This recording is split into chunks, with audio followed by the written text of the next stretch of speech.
Hey, what's up, guys? Happy Saturday, or whenever you're watching this. Well, yesterday I made a little video and I talked about getting my dredge out of storage and getting some work done to it. I decided to go ahead and leave it in the storage for the meantime. I don't really have that much work to do to it. I just have a few issues to take care of. Last year when I was on the road, I put my dredge together out on the road, so it was kind of a first trial, and it was a trial and test run last year when my first season with my 5-inch dredge, and it was my first season on a 5-inch dredge. Prior to that, I've always ran 4-inch dredges. But anyways, so I decided to leave the dredge in storage for right now, just because, well, the work that I need to do to it isn't really that much.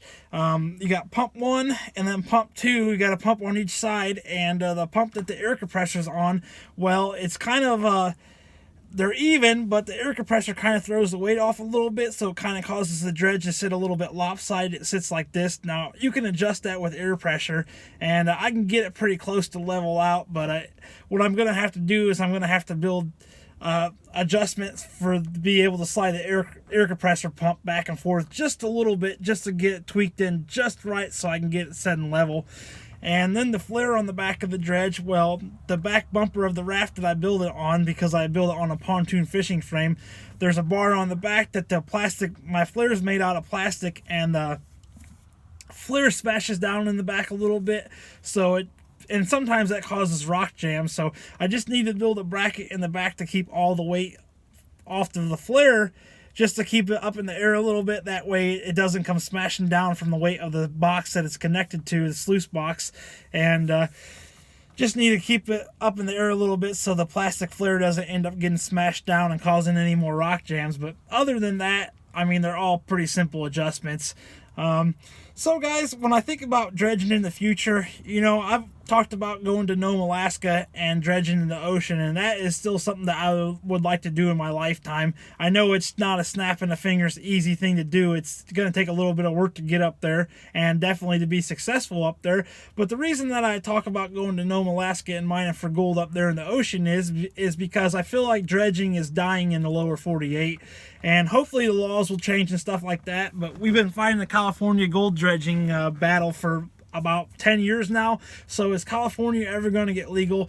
And I've talked about that in some of my other issues, or some of my other videos before, about the issues that California is having as far as becoming legal. Idaho, I went there and dredged on the Payette River last year, and I pulled about an ounce of gold, which really, an ounce of gold with a 5-inch dredge for the amount of work that I put in and moving the dredge around, yeah, I wouldn't call it successful. I'm definitely glad that I got some gold, but I had ideas of getting at least 10 to 15 ounces of gold last season, and that would have been a successful season, but anything under 5 ounces last year really wasn't a success. Now, as far as moving forward with the 5-inch dredge and dredging all together, well, if you're going to dredge in California, unless they get legal, you're going to have to do it illegally. And Oregon is the same deal. They went ahead and shut down out there. Washington's trying to get illegal, or they're trying to, the lawmakers are trying to make it illegal out there as well. I've never dredged for gold out in Washington.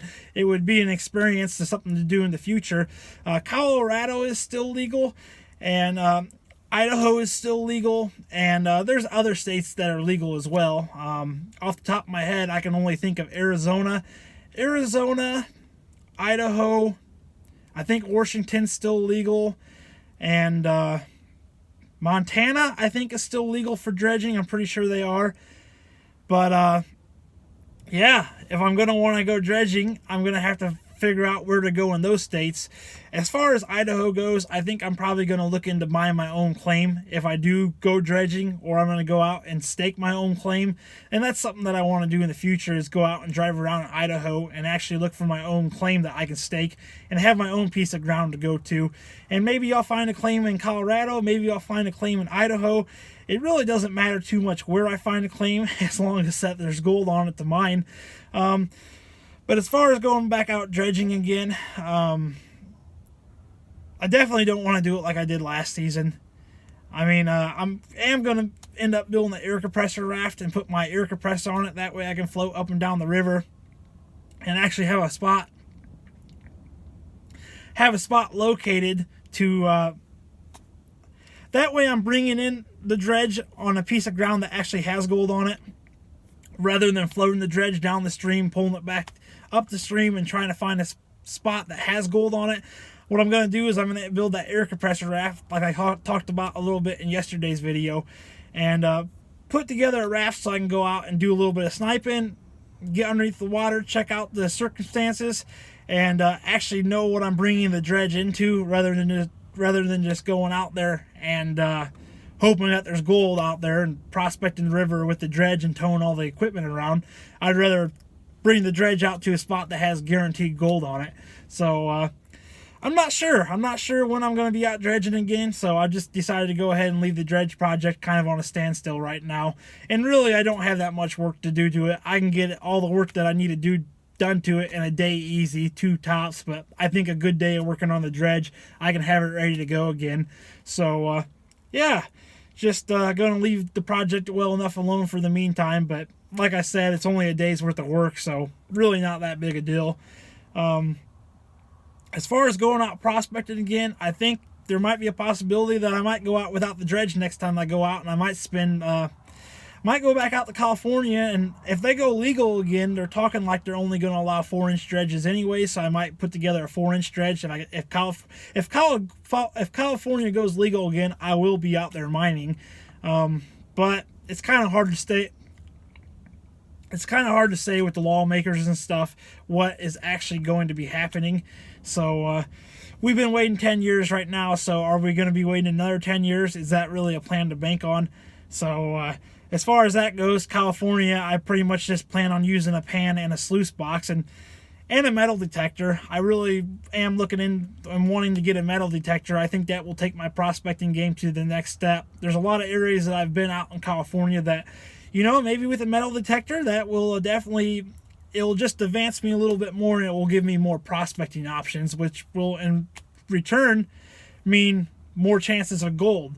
So I would like to get a metal detector, and planning on doing that, and going back out to California and working with the sluice box and a pan. I would rather be dredging. That's my favorite way to prospecting, and that's my favorite way of gold mining, is gold dredging. But as far as the laws and stuff go, if you want to do it out there, like I said, you're going to have to be legal. And unless they go legal, guys, I really hope that they do. But that's kind of where I'm at on the whole gold dredging thing. Just going to have to find a piece of property in Idaho or Colorado. And that's what I'm thinking my dredging future looks like. Probably Colorado, Idaho, maybe Montana. I do really like Arizona. I think Arizona is a good place to look into. But I'm not going to go to tow the dredge around, and not going to take it somewhere where I don't think I have any chance of getting any gold at. And you're always taking a little bit of a chance when you're out gold mining, but if you can take more chance out of the equation by really looking the spot out before, that's kind of what I'm looking to do with my dredge next time. And next time I go out. So, yeah, guys, that's about all I have to cover in today's video. I just wanted to sit down and have a little chat with you. It's not as nice as it was yesterday. It's a little cloudy and a little bit cold here. I'm really just ready for the nice spring and summer weather to roll in. And, yeah, guys, that's about all I got. And if you're new here, be sure to smash the subscribe button to come along for the ride. And, all right, guys, happy prospecting, heavy pans to you all, and I'll talk to you later.